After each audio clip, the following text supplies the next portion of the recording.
Hello friends, Hitech competition classes में आपका बहुत बहुत स्वागत है।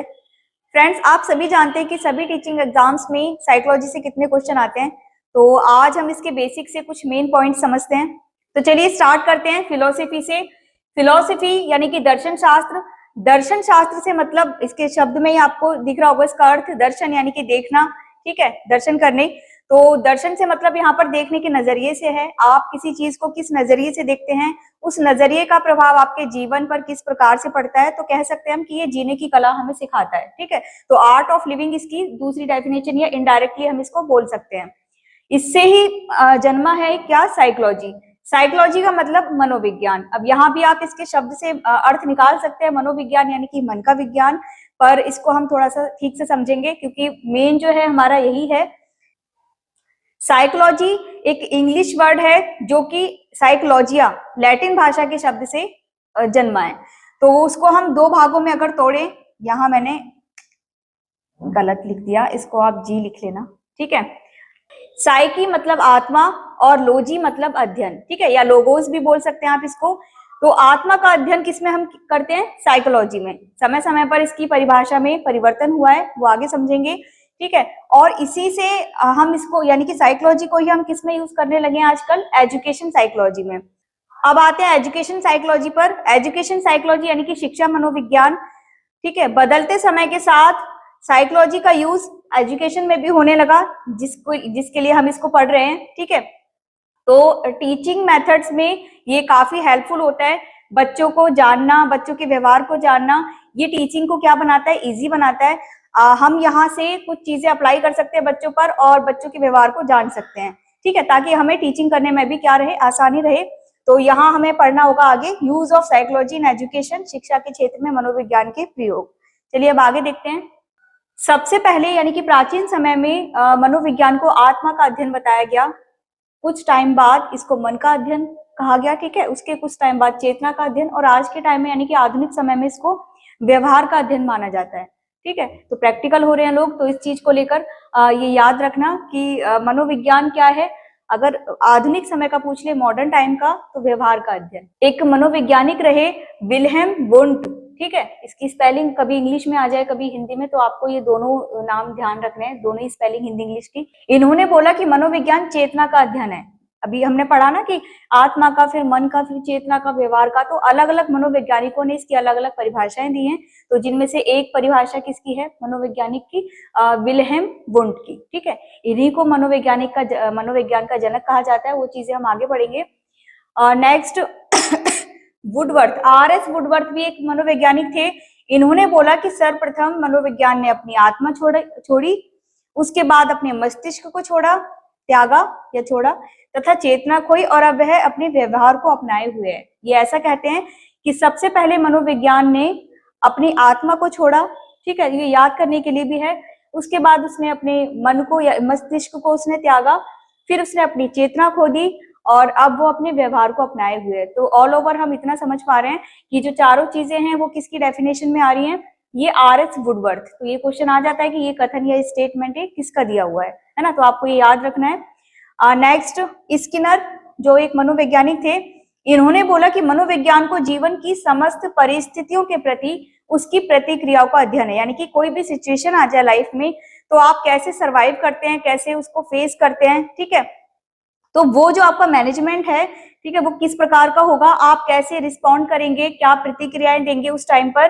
तो उस चीज का जो अध्ययन है, वो जो स्टडी है आपके टिपिकल टाइम की, कि आप कैसे रिस्पॉन्ड कर रहे हैं, तो वो सारी चीजें यानी कि इनको हम कह सकते हैं कि व्यवहारवादी थे ये। ठीक है, तो यहाँ से समझ में भी आ रहा है कहीं लिखा नहीं है व्यवहारवादी है ना, लेकिन जो इन्होंने डेफिनेशन दे रखी है कि आप किसी डिफिकल्ट टाइम में आ जाते हैं, हार्ड टाइम में अगर आप फंस जाते हैं, तो आप उस सिचुएशन से कैसे उसको कैसे हैंडल करते हैं, तो वो वाली जो चीजें हैं आपकी प्रतिक्रियाएं बताती हैं, यानी कि आपका व्यवहार बताता है। तो कुल मिलाकर स्किनर एक क्या थे, व्यवहारवादी मनोवैज्ञानिक थे।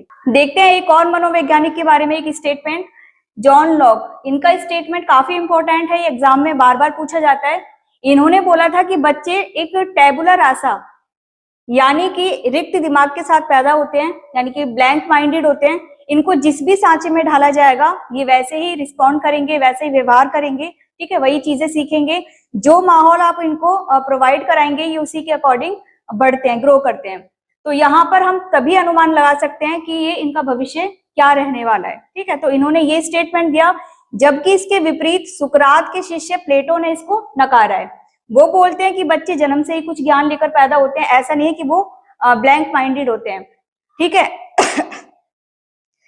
नेक्स्ट पॉइंट, 19वीं शताब्दी में मनोविज्ञान के क्षेत्र का विस्तार हुआ, यानी कि इस क्षेत्र में जैसा कि अभी बार बार मैं बोल भी रही हूँ आपसे कि समय समय पर यहाँ पर क्या देखने को मिल रहा है, आपको डेवलपमेंट देखने को मिल रहा है, नए नए प्रयोग हो रहे हैं। जैसे जैसे नए नए मनोवैज्ञानिक आते हैं तो अपना अपना कुछ ना कुछ ट्राई करते हैं।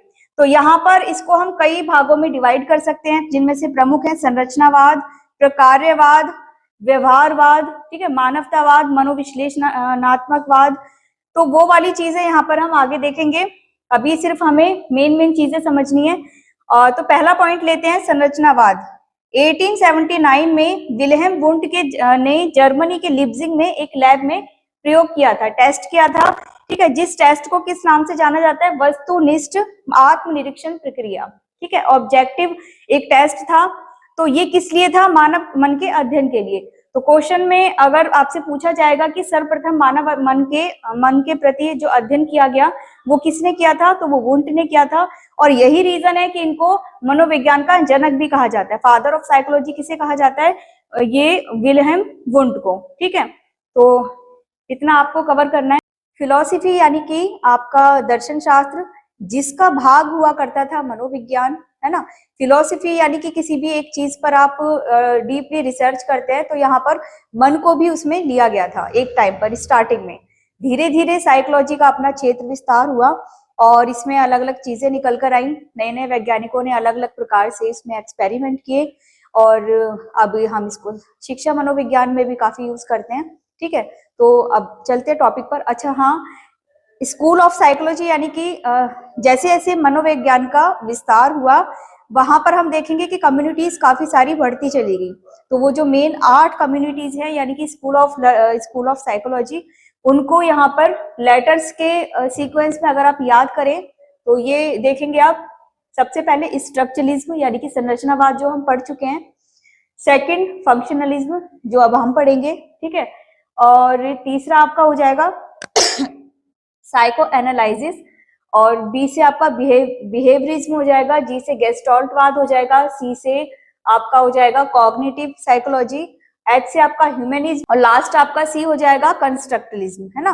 तो स्टार्टिंग में हमने जो संरचनावाद पढ़ा था उसमें क्या पढ़ा था, मन की संरचना, यानी कि किसी भी चीज को अगर मैं आपको दिखा रही हूँ कि मेरे हाथ में क्या है, बच्चा बोलेगा मार्कर। ठीक है,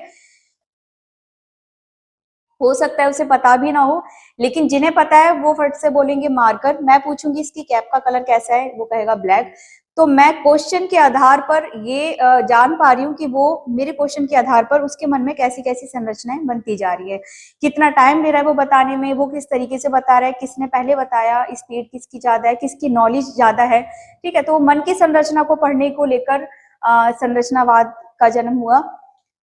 उसका जो मेथड था वो बहुत ज्यादा वैज्ञानिक नहीं था, साइंटिफिक मेथड नहीं था, क्योंकि उस मेथड में आत्मनिरीक्षण पर जोर दिया गया। जो विधि थी उसकी टेस्टिंग की, वो क्या थी, इंट्रोस्पेक्शन की विधि थी, यानी कि हर व्यक्ति का आत्मनिरीक्षण किया जाए तो सभी के अंदर की जो चीजें हैं, मन की संरचनाएं हैं, वो क्या होंगी, अलग अलग होंगी।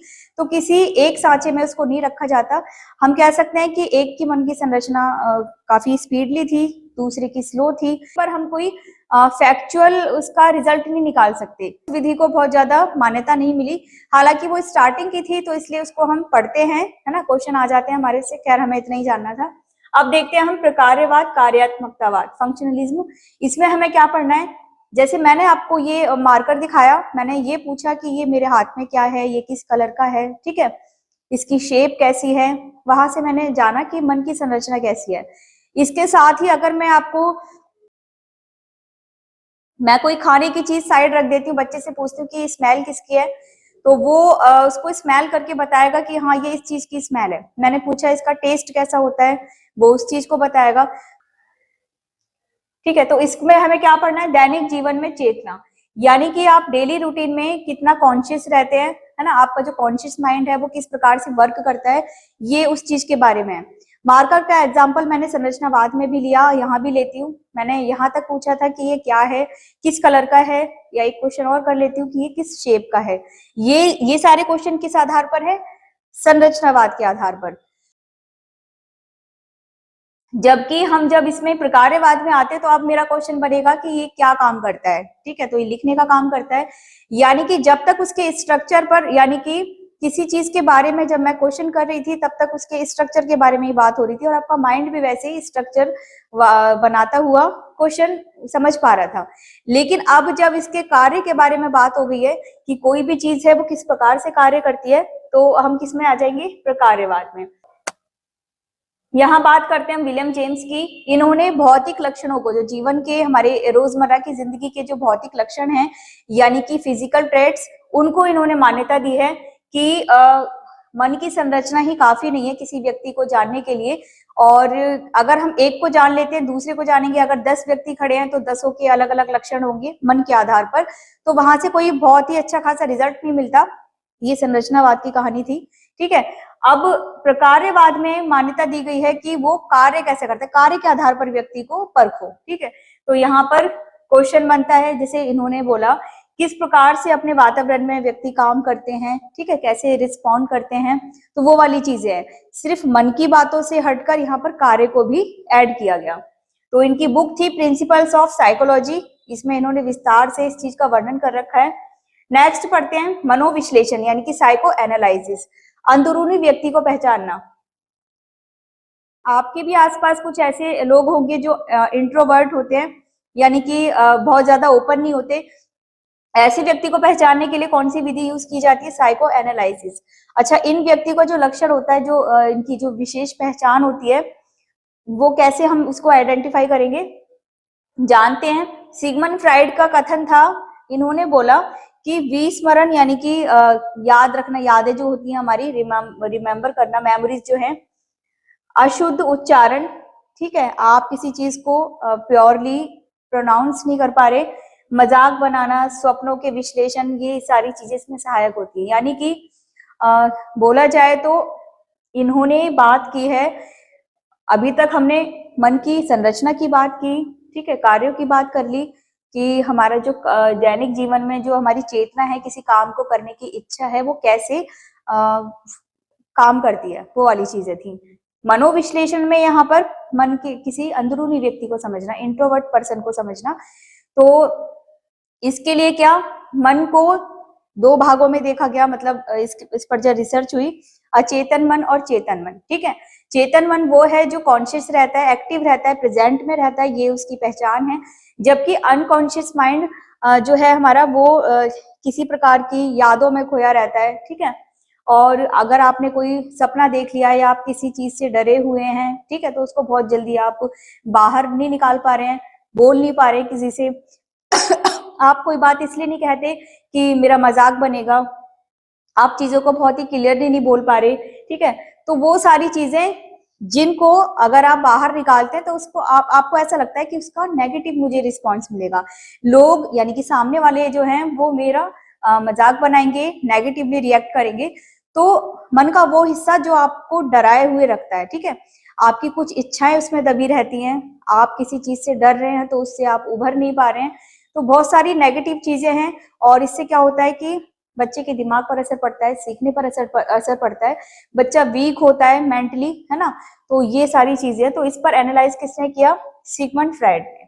आगे समझते हैं व्यवहारवाद, यानी कि बिहेवियरिज्म। इसमें बाहरी व्यक्ति का अवलोकन किया जाता है, यानी कि अभी इससे पहले हमने पढ़ा प्रकार्यवाद, सॉरी मनोविश्लेषणवाद, उसमें क्या होता है, इंट्रोवर्ट पर्सन की जो आइडेंटिटी है उस पर रिसर्च करने के लिए वो काम आता है ना। जबकि ये बाहरी व्यक्ति का अवलोकन, यानी कि व्यक्ति के बाहरी दुनिया में क्या चल रहा है उसका अवलोकन करने के लिए। इवान पावलोव या इवान पैवलोव, जो भी आप बोले, ये एक रूसी फिजियोलॉजिस्ट थे, ये मनोवैज्ञानिक नहीं थे। इन्होंने ये जो व्यवहारवाद था, इसको इन्होंने अपने शब्दों में क्या बताया, देखते हैं। किसी पूर्ववर्ती असंबंधित उद्दीपक, यहाँ शुद्ध हिंदी भी आपको देखने को मिलेगी, ठीक है, फॉर्मरली अनरिलेटेड स्टिमुलस के जवाब में एक अनैच्छिक प्रतिक्रिया उत्पन्न हो सकती है। यानी कि अभी मेरा, जैसे मैं अपना एग्जांपल देती हूँ, मेरा पेट भरा हुआ है, मुझे भूख नहीं लग रही है, लेकिन ऐसी कोई चीज सामने आ जाती है जो मुझे पसंद है, या उस चीज की क्वालिटी ऐसी है कि वो मुझे स्टिमुलेट करती है, यानी कि मुझे मुझ पर प्रभाव डाल रही है, मुझे मजबूर कर रही है कि मैं वो चीज खाऊं, है ना। किसी खाने की स्मेल है जो पेट भरा होने के बाद भी, भूख ना लगने के बाद भी, यहाँ लिखा हुआ है ना, पूर्ववर्ती असंबंधित उद्दीपक, यानी कि भूख से मेरा कोई संबंध नहीं है, भूखी मैं हूं नहीं, है ना। हाँ, यहाँ ये कह सकते थे संबंधित उद्दीपक तब कह सकते थे जब मैं भूखी होती। मैं भूखी होती तो बोलते कि स्टिमुलेट मैं इसलिए हुई हूँ क्योंकि मेरा संबंध भूख के साथ है ना। उद्दीपक को भी समझेंगे अभी। पूर्ववर्ती असंबंधित उद्दीपक, यानी कि पहले से ही मेरा भूख से संबंध नहीं है, मैं खाकर आई हूँ, मेरा पेट भरा हुआ है, लेकिन उसके जवाब में मुझे एक अनैच्छिक प्रतिक्रिया उत्पन्न करनी है, यानी कि बिना चाहे, ना चाहते हुए भी मुझे सामने जो खाना रखा है उसकी स्मेल से उसको खाने का मन हो रहा है, ठीक है। तो ये चीज किसने बताई? इवान पेवलोव ने। उद्दीपक को समझते हैं। उद्दीपक यानी कि स्टिमुलेट करना, किसी चीज के प्रति आप आकर्षित होते हैं, चाहे वो भोजन है या कोई काम है। मान लीजिए मुझे नींद आ रही है, मैं पढ़ रही हूँ, पढ़ते पढ़ते मुझे नींद आ रही है, मैं चाह भी नहीं रही कि मैं सोऊं, अभी थोड़ा सा और पढ़ूंगी मैं, लेकिन फिर भी कुछ उद्दीपक ऐसे होते हैं, आंतरिक होते हैं, कुछ बाहरी होते हैं, कुछ नेचुरल होते हैं, कुछ आपके क्या होते हैं, ऑटोमेटिक होते हैं। सॉरी, नेचुरल ऑटोमेटिक एक ही हो गई, कुछ बनावटी होते हैं। भूख लगना, नींद आना, थकान महसूस होना, ये सारे क्या हैं? ये नेचुरल हैं, आप डेली रूटीन में इनको देखते हैं, महसूस करते हैं। लेकिन इनके अलावा भी कुछ ऐसे उद्दीपक होते हैं कि हमें जरूरत नहीं है उस चीज की, फिर भी हम क्या होते हैं, इंटरेक्ट होते हैं उस चीज के प्रति, ठीक है। तो हमारी मजबूरी हो जाती है। मान लीजिए कहीं सॉन्ग चल रहा है कोई, अभी मेरा मन नहीं है कोई सॉन्ग वॉन्ग सुनने का, लेकिन वो मेरा फेवरेट सॉन्ग है, या वो सॉन्ग मुझे उस टाइम पर अच्छा लग रहा है, मेरा मूड है इस टाइम कि मैं वो सॉन्ग सुनूं, ठीक है, सॉन्ग सुनूं और वही वाला सुनूं। तो ये कहने का मतलब है कि आप किसी काम से डिस्ट्रैक्ट हो जाते हैं, उस चीज के प्रति अट्रैक्ट हो जाते हैं, आप रिएक्शन देने लगते हैं सामने की तरफ, ठीक है। जो चीज आपके सामने खाने की रखी है या किसी और चीज के प्रति भी हम इसका एग्जाम्पल समझ सकते हैं। इवान पेवलोव को क्लासिकल कंडीशनिंग के लिए जाना जाता है, हालांकि बिहेवियरिज्म में भी इनका रोल है, इसलिए इनको यहाँ पर भी हमने पढ़ा है, ठीक है। तो क्लासिकल कंडीशनिंग यानी कि इन्होंने जानवरों पर एक्सपेरिमेंट किए थे। अगर लॉयन है सर्कस का, तो उसको अगर मान लीजिए चाबुक मारना है, तब वो रिंग में जाएगा या अपने एक्शंस क्रिएट करेगा। इवान पेवलोव की एक क्लासिकल कंडीशनिंग काफी फेमस है, जो इन्होंने जानवरों पर एक्सपेरिमेंट किया। जैसे कि अगर किसी डॉग के आगे आप खाना रख देंगे तो उसकी लार टपकने लगती है, तो यानी कि भोजन देखकर उसका जो आंतरिक उद्दीपक है वो जागृत हुआ और उसके रिस्पॉन्स में उसकी लार टपकने लगी, ठीक है। तो ये चीज से आप समझ सकते हैं, कोई भी जानवर है, मान लीजिए घोड़ा ही है किसी का पालतू, है ना, जब तक घोड़ा है या कोई भी और जानवर मान लीजिए, तो आप देखते होंगे कि अपने मालिक की भाषा समझता है वो, है ना। मान लीजिए अगर वो मतलब काम नहीं कर रहा अपने हिसाब से, तो चाबुक मार दिया जाता है, या कहिए कि बैल बजा दी है, तो उसको पता रहता है कि बैल बज गई है तो अब मेरा खाना आ जाएगा, तो वो वाली चीजें हैं, है ना। तो हमें ये पता रहता है, मतलब जानवरों के ऊपर ज्यादा इन्होंने एक्सपेरिमेंट किया है, और बच्चों के ऊपर हम यहाँ ऐसे यूज करेंगे कि सुबह को अगर बच्चे को मान लीजिए 6 बजे उठाना है, तो 1-2 दिन प्रॉब्लम क्रिएट होगी या कुछ दिन और होगी, लेकिन अगर इस प्रोसेस को कंटिन्यू रखा जाए, जारी रखा जाए काफी दिनों तक, तो वो बच्चे की खुद से हैबिट बन जाएगी कि उसकी 6 बजे खुद से आंख खुल जाएगी, है ना। या नहीं भी खुलेगी, मान लीजिए कमरे में एंटर होते के साथ ही फैन ऑफ कर दिया गया, लाइट्स ऑफ कर दी गई, और उसको पता चल जाएगा कि हाँ फैन ऑफ है, अपने आप ही उसकी आंख खुल जाएगी।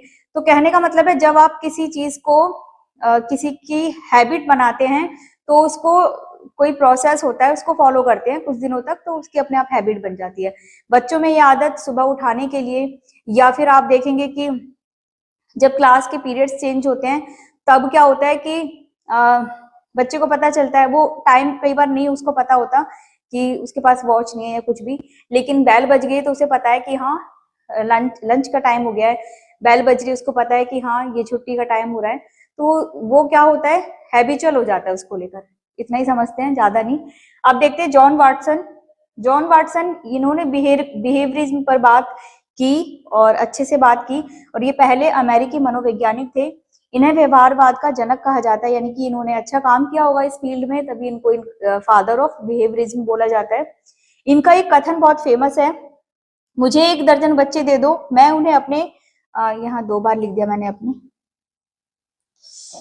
मैं उन्हें अपने वातावरण में पाल पोष के कुछ भी बना देने की गारंटी देता हूँ। यानी कि इन्होंने कहा था कि मुझे 1 दर्जन स्वस्थ बच्चे दे दो, शिशु दे दो, है ना, और मैं उनको अपने वातावरण में अपने अनुसार पालूंगा, और बच्चों की क्वालिटीज के आधार पर मैं किसी को डॉक्टर बनाऊंगा, किसी को वकील बना सकता हूँ, किसी को भिखारी, किसी को चोर, जो भी बनाना हो वो बना सकता हूँ। तो कहने का मतलब यह है कि बच्चों को व्यवहारिक रूप से चेंज मतलब ढाला जा सकता है जिस वातावरण में, उसी अनुसार वो क्या बनता है, आगे चल के जो भी बनना होता है वो बनता है। तो आप शुरू से ही बच्चे को जो चीजें सिखाएंगे, जैसे माहौल में रखेंगे, ठीक है, खुद जो चीज करेंगे वो बच्चा वही सीखेगा, तो इस हिसाब से एक बेस बन जाता है बच्चे का, तो हम अनुमान लगा सकते हैं कि हाँ ये बनेगा। और ये प्रोसेस अगर लॉन्ग टाइम तक रहता है तो एक्चुअली ऐसा होता है कि वो बच्चा डॉक्टर भी बनता है, वकील भी बनता है, ठीक है। तो आपने भी अपने आसपास देखा होगा कि इसको टीचिंग का शौक है, ये बचपन से ही इसने गेम ही ऐसे खेले हैं, या फिर ये चीज वो चीज, तो कुल मिला के कुछ का पहले से ही पता चल जाता है क्वालिटी के आधार पर। तो यहाँ पर इन्होंने इन चीजों को बताया है। नेक्स्ट समझते हैं गेस्टाल्टवाद। ये एक जर्मन शब्द है जिसका अर्थ होता है एन ऑर्गेनाइज्ड होल, यानी कि एक संगठित पूर्ण या संपूर्ण, ठीक है। तो इसको छोटे टुकड़ों की बजाय पूरे हिस्से पर इसका मतलब कोई समस्या है तो उसके छोटे छोटे टुकड़ों की बजाय आप उसके संपूर्ण भाग पर केंद्रित रहेंगे, है ना। संपूर्ण अपने हिस्से के योग से बड़ा होता है, ये इसका मेन पॉइंट है कि किसी भी चीज के अगर मैं छोटे छोटे टुकड़े कर दूं, उनको आप कह सकते हो कि उनका जो योग होता है, यहाँ लिखा भी है संपूर्ण, यानी कि जो पूरा एरिया है वो अपने हिस्सों के योग से बड़ा होता है। अगर मैं किसी चीज को तोड़ देती हूँ, ठीक है, और उनका योग करती हूँ, तो उससे बड़ा भाग क्या होगा जब वो बिना टूटे था, संपूर्ण था, है ना। इसके जनक कौन है? जर्मन वैज्ञानिक मैक्स वर्टहाइमर या वर्दीमर, है ना। अब आप देखोगे मेन तो यही है, लेकिन इनके साथ जो इनकी हेल्प की है, जो इनके सहयोगी रहे हैं, कोहलर और कोफका, इनका भी नाम इनके साथ जुड़ा है, तो तीनों का एक साथ ही आता है, ठीक है। लेकिन जो मेन है वो यही है, ये इनके स्टूडेंट होंगे या जो भी है। अब देखते हैं, इन्होंने फी फेनोमेनन, ये एक विधि थी जिसको आज के टाइम में एपरेंट मोशन कहा जाता है। इसमें समस्या के विश्लेषण के स्थान पर समग्रता पर बल दिया जाता है, यानी कि समस्या के जो छोटे छोटे टुकड़े हैं उन पर ध्यान ना केंद्रित करते हुए जो ओवरऑल जो पूरी समस्या है उसकी समग्रता पर बल दिया जाता है, ठीक है। नेक्स्ट, अब यह संज्ञानात्मक मनोविज्ञान का हिस्सा है। संज्ञानात्मक यानी कि कॉग्निटिव जो साइकोलॉजी है, हम नेक्स्ट पढ़ेंगे, ये उसका हिस्सा है। संज्ञानात्मक नाम से ही समझ में आ रहा है, संज्ञान, आपके संज्ञान की, यानी कि जो आपकी मेंटली प्रोसेसिंग है, ये उससे रिलेटेड है। ये जो लाइन है मैंने इस वर्ड को डिफाइन किया है ना। अब देखते हैं, यह ना केवल किसी विचार, धारणा, स्मृति व प्रक्रियाओं पर केंद्रित है, बल्कि समस्या समाधान पर विशेषकर आधारित है। आप कहें कि मुझे कोई समस्या है, समस्या के बाद आप बोलते हैं कि मेरे को ऐसे विचार आ रहे हैं, मेरी ऐसी धारणा है, मुझे ये चीजें याद रहती हैं, मैं कैसे रिएक्ट करूं, तो उन सबको साइड करो, समस्या के सॉल्यूशन पर ज्यादा ध्यान दिया जाता है, ठीक है। तो ये समस्या की जो जड़ है उस पर ज्यादा ध्यान दिया जाता है, तो ये उस बारे में है गेस्टाल्टवाद। नेक्स्ट देखते हैं, संज्ञानात्मक मनोविज्ञान यानी कि कॉग्निटिव साइकोलॉजी। यहाँ पर समझ की जड़ पहचानना, आप किसी चीज को समझ रहे हैं, ठीक है, तो उसकी जड़ें पहचाननी कि आपने किस प्रोसेस के साथ उस पर समझ बनाई है। तो यहाँ पर संरचनावाद और व्यवहारवाद दोनों का मिक्सचर आपको देखने को मिलेगा, ठीक है। स्ट्रक्चर आपके मन का कैसा है, आप कैसे रिस्पॉन्ड कर रहे हैं, व्यवहार कैसे कर रहे हैं, तो वो दोनों चीजों से मिलकर हम क्या पढ़ेंगे, संज्ञानात्मक मनोविज्ञान।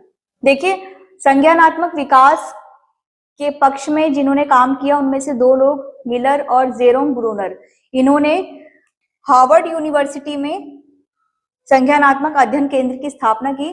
तो इससे क्वेश्चन आ जाता है, ठीक है, कब की थी, 1960 में। तो ये दोनों ही मिलकर इस पर काम कर रहे थे, इसीलिए इन्होंने एक सेंटर बनाया जहां पर कॉग्निटिव साइकोलॉजी की स्टडी की जा सके। आगे देखते हैं, इस सिद्धांत के मनोवैज्ञानिक मानते हैं कि मानवीय विचारधारा कंप्यूटर प्रणाली के ही समतुल्य है, यानी कि ह्यूमन का जो माइंड है वो किस फ्लो में काम करता है, उसका जो कंपैरिजन है वो किसके साथ कर रखा है, कंप्यूटर के साथ। कंप्यूटर जो प्रोसेसिंग है उससे रिलेटेड ही हमारा माइंड भी काम कर सकता है अगर उसको चांस दिया जाए। आगे देखते हैं मानवतावाद। अच्छा ये हमारा कंप्लीट हो गया। नेक्स्ट आ गया हमारा मानवतावाद यानी कि ह्यूमैनिज्म। इसका नेतृत्व किसने किया, अब्राहम मैस्लो ने। इन्हीं को स्पिरिचुअल फादर कहा जाता है, यानी कि आध्यात्मिकता का पिता इनको बोला गया है। और इसके साथ ही स्व का सिद्धांत भी इसी प्रणाली के तहत किसने दिया, कार्ल रॉजर्स ने। इनका मानना था इनके 3 प्रमुख घटक थे, प्राणी, स्व और आत्म सिद्धि। ये मानते थे कि कोई व्यक्ति, प्राणी से मतलब ठीक है किसी व्यक्ति को लेकर है, कोई व्यक्ति अगर स्व यानी कि सेल्फ पर थोड़ा सा ध्यान दे ले, खुद पर ध्यान दे ले, तो उसकी आत्म सिद्धि हो जाती है। ठीक है, तो यानी कि वो संतुष्ट, वो खुश रह सकता है ना। और ये चीज कब होगी, जब हम खुद पर ध्यान देंगे। इसके साथ ही इन्होंने मानवतावादी जो भी विचारक रहे हैं, उन्होंने स्व इच्छा यानी कि फ्री विल पर ज्यादा जोर दिया है कि अपने लिए, आप अपनी खुशी के लिए अगर आप कोई काम करते हैं, किसी काम से अगर आपको खुशी मिलती है, तभी आप अपने माहौल में खुश रह पाएंगे। आपके माहौल में अलग अलग प्रकार के लोग रह रहे हैं, ठीक है, तो उनके साथ आप कोऑर्डिनेट नहीं कर पा रहे हैं, ये बहुत बड़ी बात नहीं है, ऐसा अक्सर होता है। लेकिन आप खुद के लिए काम करते हैं, खुद की खुशी के लिए करते हैं, तब आप क्या होता है, हैप्पी रहते हैं, ठीक है, खुश रहते हैं। आप खुश रहेंगे तो आपको सभी लोग खुश दिखेंगे, है ना। आप ही का दिमाग जब ठीक नहीं रहेगा तो आप दूसरों से तो डिस्टर्ब फिर होते ही जाएंगे। तो ये चीज है स्वयं का सिद्धांत यानी कि सेल्फ के लिए इन्होंने ज्यादा जोर दिया है। इनका मानना था कि निर्धारण नियतिवाद के विपरीत होता है। नियतिवाद यानी कि कोई भी चीज डिटरमाइंड है पहले से, आप कह सकते हैं उसको, एक वर्ड होता है कंजर्वेटिव, संरक्षण, है ना। तो यानी कि कोई चीज पहले से संरक्षित है कि हमें मान लीजिए गर्ल्स को सूट पहनने हैं, है ना, या फिर ड्रेस कोड बॉयज का अलग होता है, गर्ल्स उस वाले ड्रेस कोड को फॉलो नहीं कर सकते। तो जो भी कंजर्वेटिव माइंड है उसको आप तोड़ तभी सकते हैं जब आप निर्धारण कर लेंगे, यानी कि आप स्वयं के प्रति जब आप निर्धारित रहेंगे कि हाँ मुझे ये काम करना है। जो मानवतावादी विचारक हैं उनका ये मानना है कि निर्धारण नियतिवाद के विपरीत होता है, यानी कि अगर आपने कोई चीज निर्धारित कर ली है, डिटरमाइंड होकर आप अगर आप कोई काम करते हैं, तो नियतिवाद यानी कि पहले से अगर वो फिक्स है, कंजर्वेटिव कोई चीज है, उसको आप क्या कर सकते हैं, उस रूल को तोड़ सकते हैं। ठीक है, तो यहाँ पर स्वयं के सिद्धांत पर ज्यादा जोर दिया गया, तो इसको आपको बस एक शब्द में ऐसे ही याद करना है। तो मानवतावाद तक हमारा ये कंप्लीट हो गया।